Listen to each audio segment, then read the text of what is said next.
This is the Sunday selection show of the 2006 season. Coach Neil Osborne and the North Texas Mean Green are 21-5 overall in the year, and we have fallen in the semifinal of the Sun Belt Conference Tournament, losing to the two-time defending Sun Belt Conference Tournament champions, the Louisiana Lafayette Raging Cajuns. Third time we played them this season. All three games, absolute nail-biters that could have went either way. This time, it just did not go our way. They had the lead the whole second half. We fought, scratched and clawed, tied things up very late, had a great steal, and able to tie things up, and then they were able to hit a clutch shot to give themselves a 77-75 lead. We took a 3 at the buzzer, and it just didn't drop for us. Heartbreaking loss for us, exciting win for the Raging Cajuns, as their season will survive and continue on to the conference championship game.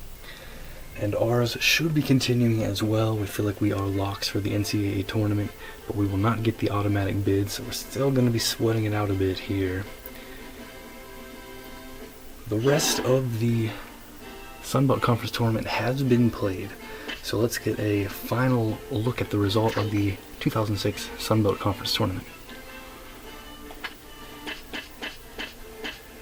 Recapping here, first round, Arkansas Little Rock over Florida International, Arkansas State over New Orleans, and Middle Tennessee over Troy. Quarterfinals, Western Kentucky over Middle Tennessee, Denver over Arkansas State, Louisiana Lafayette over South Alabama, North Texas over Arkansas Little Rock. Semifinals, Louisiana Lafayette 77, North Texas 75. Raging Cajuns move on.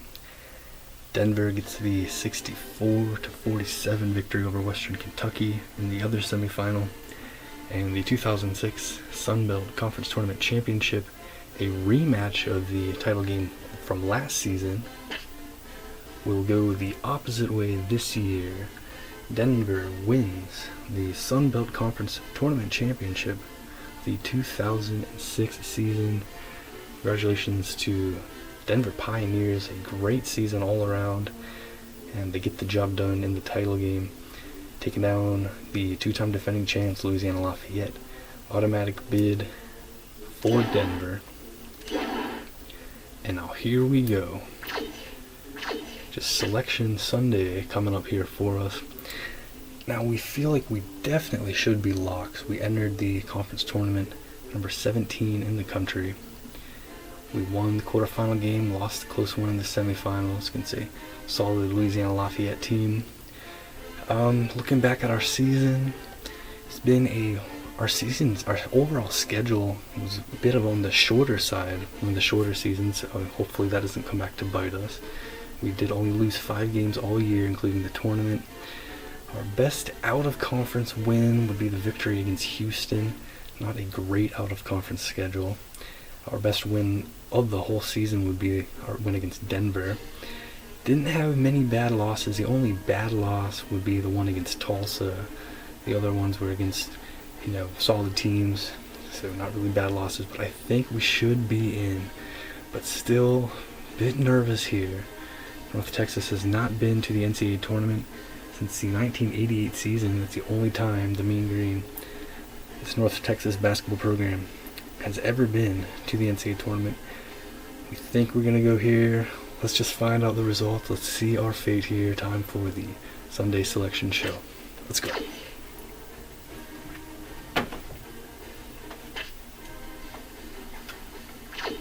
Every year in this country, the tournament adds life to spring. But it's not until the brackets are filled that March Madness springs to life.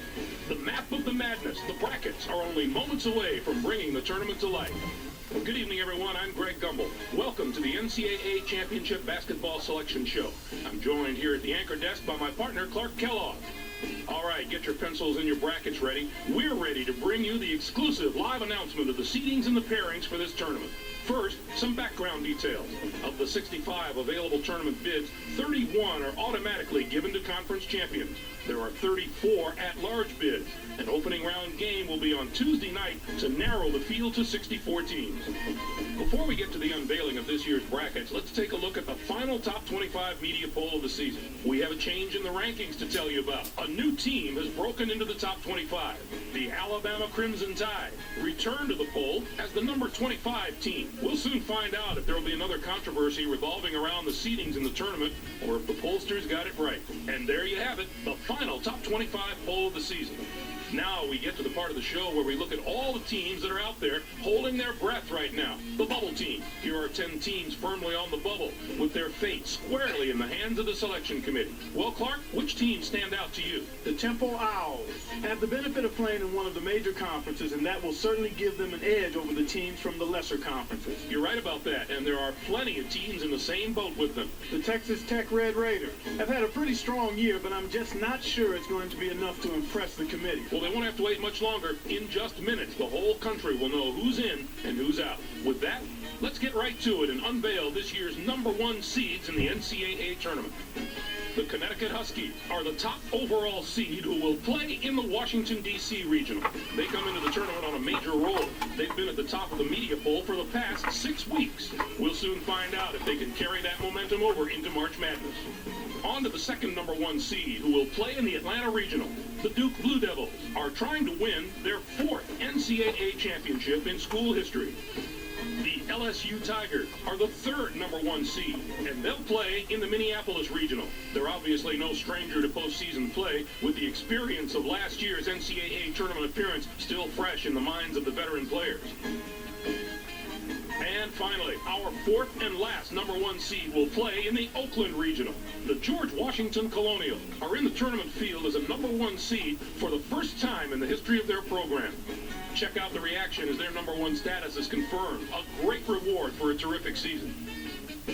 Now, here's how the brackets shape up based on where the number one seeds have been assigned. In one national semifinal game, the winner of the Washington, D.C. Regional will play the winner of the Atlanta Regional. In the other semifinal game, the winner of the Minneapolis Regional will play the winner of the Oakland Regional. Those games will be played on Saturday, April 1st. Then it'll be on to the national championship game on Monday night, April the 3rd. We now know who the number one seeds are. What do you think? There are a few other teams there that could make a claim to a top seed, but the selection committee's opinion is the only one that matters, so they're just going to have to accept what the committee has decided. So, with the number one seeds out of the way, it's finally time to tackle the rest of the brackets.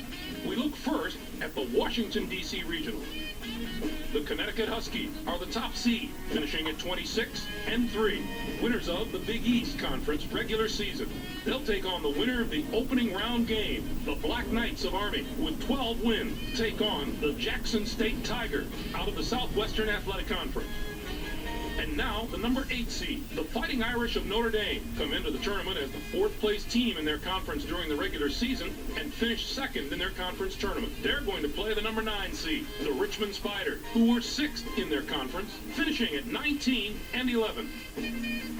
The Iowa Hawkeyes enter the field as the number 4 seed, coming out of the Big Ten. This is their 21st appearance in the NCAA tournament in school history. They'll be getting ready to face the number 13 seed, the Northern Illinois Huskies. Finished the season with 19 wins. They're the tournament champions of the MAC. The Alabama Birmingham Blazers come in as the number 5 seed. This is their 12th appearance in the NCAA tournament in the history of their school. And they will take on the 12th seed out of the Mid-Continent Conference. The Oral Roberts Golden Eagles are their conference regular season and tournament winners after just a tremendous season for them. Next up is the number 2 seed. The Charlotte 49ers have established themselves as one of the best teams out of the A-10. They'll be going up against the number 15 seed, the Eastern Illinois Panthers, with 19 wins. This will be their second appearance ever in the NCAA tournament. Our number 7 seed is out of the Sun Belt Conference. The Mean Green of North Texas had a tremendous year that included a regular season championship. They are going to play the number 10 seed, the Louisville Cardinals, who were 5th in their conference, finishing at 19-12. And now the number 3 seed, the North Carolina State Wolfpack, come into the tournament first in their conference during the regular season and were losers in their first game at their conference tournament. As you can see, the celebration is on. A great moment for this team and their fans. The Maryland-Baltimore County Retrievers come in to face them at number 14 with 20 wins and an America East Conference tournament championship behind them. Alabama Crimson Tide are in as the number 6 seed. This is their 4th trip in a row to the NCAA tournament. They'll be taking on the number 11 seed, the Northern Iowa Panther, come in as regular season and conference champions of the Missouri Valley Conference. First thing that comes to mind when I look at this bracket is that if the top 2 seeds advance to the Elite 8, we could have an absolute whale of a regional final. That could be the game of the tournament right there. Is there any one team that stands out to you there? The Alabama Crimson Tide are a team that is just so powerful and strong up front. I would put their front court up against just about any other teams in the nation right now. It's always good to have strong guard play, but if you ask most coaches, I guarantee you they take the good big man over the good little man most times. Their interior play should serve them very well in this competition. Next up, we'll take a look at the Atlanta Regional. The Duke Blue Devils are the top seed, finishing at 26-7. Winners of the ACC Conference Tournament. They'll take on the Indians of Louisiana Monroe, the number 16 ranked team. This marks their 7th appearance all time in the NCAA tournament. And now, the number 8 seed, the Michigan Wolverine, come into the tournament 5th in their conference during the regular season and were losers in their first game at their conference tournament. And there are high fives all around back on campus where the celebration has already begun. The Flames of Illinois Chicago come in to face them at number 9 with 17 wins and the chance to prove they belong in the discussion of the nation's best teams. The Maryland Terrapins come in as the number 4 seed. This is their 21st appearance in the NCAA tournament in school history. And they'll take on the 13th seed out of the Atlantic Sun Conference. The Gardner-Webb Bulldogs are their conference regular season and tournament winners and shouldn't be taken lightly by any opponent in this tournament. The Denver Pioneers enter the field as the number 5 seed, coming out of the Sun Belt Conference, all-time in the NCAA tournament. They'll be getting ready to face the number 12 seed, the Utah State Aggies. Finished the season with 21 wins. They're the tournament champions of the WAC Conference. Our number 2 seed is out of the Big East. The Georgetown Hoyas are on a hot streak, having just won their conference tournament championship. They're going to play the number 15 seed, the Robert Morris Colonials, who came in first in their conference tournament, finishing at 17-11. Next up is the number 7 seed. The Arizona State Sun Devils have established themselves as one of the best teams out of the Pac-10. They'll be going up against the number 10 seed, the Iowa State Cyclones, with 16 wins. This marks their 13th appearance in the NCAA tournament in team history. The Indiana Hoosiers are in as the number 3 seed. They return to the NCAA tournament for the first time in 3 years. They'll be taking on the number 14 seed, the Princeton Tigers, come in as regular season champions of the Ivy League.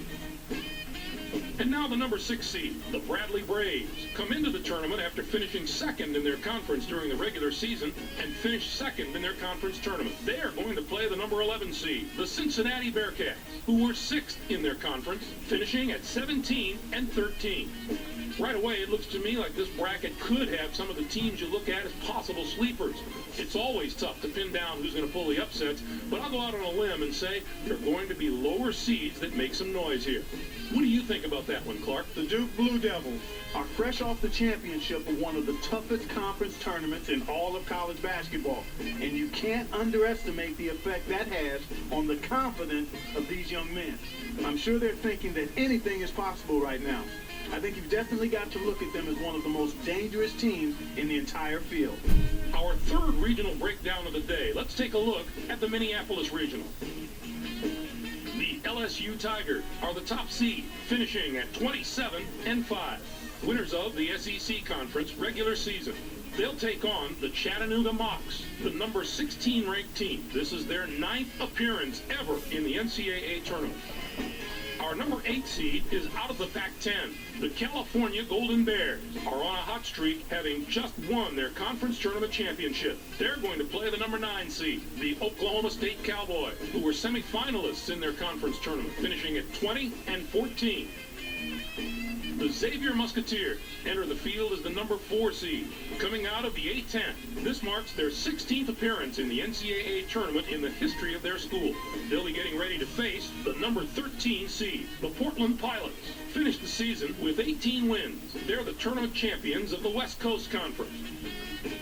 The Wisconsin Milwaukee Panthers are in as the number 5 seed. They'll be taking on the number 12 seed. The Utah Utes come in as tournament champions of the Mountain West Conference.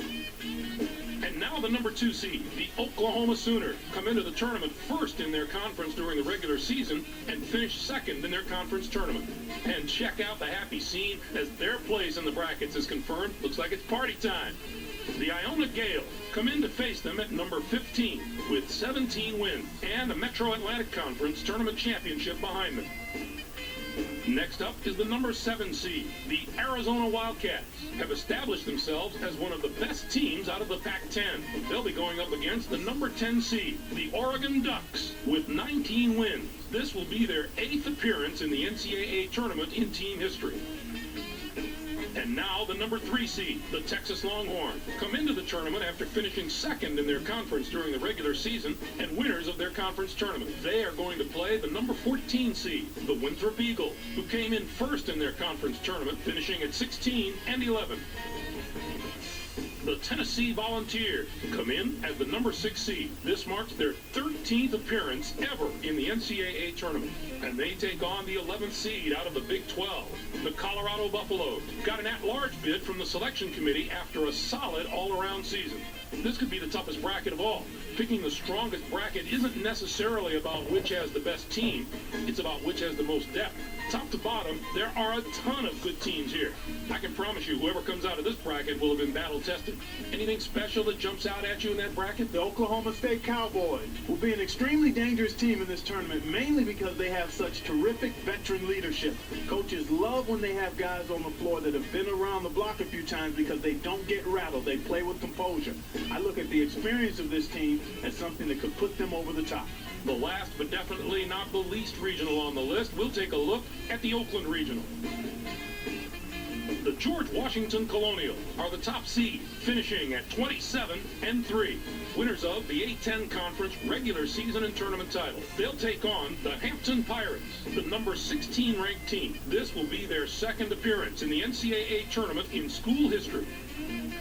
Next up is the number 8 seed. The Minnesota Golden Gophers have established themselves as one of the best teams out of the Big Ten. They'll be going up against the number 9 seed, the Arkansas Razorbacks. With 19 wins, they return once more to the very familiar surroundings of the NCAA tournament. And now the number 4 seed, the Michigan State Spartans, come into the tournament first in their conference during the regular season and were semifinalists in their conference tournament. What a scene as they finally get to see their name in the brackets. It'll be a fun night for these folks. The Southern Miss Golden Eagles come in to face them at number 13 with 15 wins and a Conference USA tournament championship behind them. The Gonzaga Bulldogs come in as the number 5 seed. They earn their 7th consecutive trip to the NCAA tournament, and they will take on the 12th seed out of the Pac-10. The Washington Huskies are their conference regular season winners after really coming together as a team this season. The Kentucky Wildcats enter the field as the number 2 seed. Coming out of the SEC, it's yet another appearance in the brackets for a school that's no stranger to the NCAA tournament. They'll be getting ready to face the number 15 seed. The Titans of Cal State Fullerton finished the season with 19 wins. They're the tournament champions of the Big West Conference. And now the number 7 seed, the Providence Friars, come into the tournament on the strength of a 3rd place finish in their conference regular season and were semifinalists in their conference tournament. They are going to play the number 10 seed, the Wake Forest Demon Deacons, who were 6th in their conference, finishing at 16 and 14. The Boston College Eagles are in as the number 3 seed. They earned their 2nd trip in a row to the NCAA tournament. They'll be taking on the number 14 seed. The Northern Arizona Lumberjacks come in as tournament champions of the Big Sky Conference. Our number 6 seed is out of the Colonial Athletic Conference. The George Mason Patriots come into the NCAA tournament as winners of their regular season and conference tournament championships. They are going to play the number 11 seed, the Massachusetts Minutemen, who were semifinalists in their conference tournament, finishing at 18 and 11. Well, I think there's the potential for some very interesting matchups down the road in this bracket. There are some strong teams in there, no doubt about that, and we could wind up with some games that look more like Final Four matchups than regional games. Well, Clark, what's your impression of the teams in the final bracket? The George Washington Colonials do the one thing that all great teams absolutely must do, and that's play tremendous team defense. These guys have been shutting down opponents all year with a combination of speed, intelligence, and sheer determination. There have been NCAA championship teams of all shapes and sizes, but all of them played good, strong defense. With all the speculation over and the bracket picture finally in focus, let's get your thoughts on our top 16 seeds. Well, I have to admit, for once, these seeds look pretty good to me. I think the selection committee really got it right this time. The Boston College Eagles, as a 3 seed, probably won't scare too many people in the field. I'd rather have to face them than a few of the teams that are seeded 5 and 6. Clearly, the selection committee feels the best conference in the country is the ACC. They've got more teams in the top 16 than any other conference, and that says an awful lot about the quality of this league from top to bottom. Now, let's look at the breakdown by conference. The Big East gets 6 teams. The SEC with 5 out of the ACC. The Big 12 gets 5 teams. The Big 10 with 5 out of the Pac-10. Boy, what a real down year for the mid-majors. None of those conferences stands out. We're used to seeing quite a few of those teams, but not this year. What a shame there are so few small conference schools in the tournament. The most any of those conferences got in was 1 team. That's really hard to believe. I can't believe there's only 1 team out of the Mountain West Conference. What a disappointing year for that conference. The balance of power is cyclical. It shifts amongst the major conferences, and they better hope it's going to swing back in their favor soon. We talked about the bubble teams earlier. Now let's check back on them and see who got their ticket punched. What do you think of the list now, Clark? The Cincinnati Bearcats can finally exhale. I don't think there was a lot of doubt that they'd make it, but we've seen good teams get left out before, and you just know this was a nerve-wracking day for this squad. Absolutely, and I know we have a few more teams on the list that are celebrating. The Massachusetts Minutemen caught the eye of the selection committee with what we call quality wins against tough opponents. They beat some top 20 teams this year, and that makes a huge difference when you're on the bubble. Well, we know there are a few teams on the other side of the equation that weren't too thrilled to get the bad news today. The Texas Tech Red Raiders really didn't do themselves any favors with their dismal finish to the season. Unless you've had just an unbelievable start to the year, you're usually not going to overcome that kind of struggle at the end of the season. Not a happy day on that campus, that's for sure, but they'll have some company when it comes to watching the tournament on television this year. The Texas El Paso Miners probably lost out because of their terrible strength of schedule. They didn't really play anybody of quality. They simply did not play enough difficult games, and you're not going to coast in with a soft schedule. Well, partner, I think we're ready to start the real show. What do you say? Well, Greg, that sounds good to me. I think it's going to be an incredible tournament. I can't wait until we actually throw the ball up in the air and get these games started. So for my partner, Clark Kellogg, and the rest of us here in the studio, I'm Greg Gumbel signing off. Now, let the madness begin.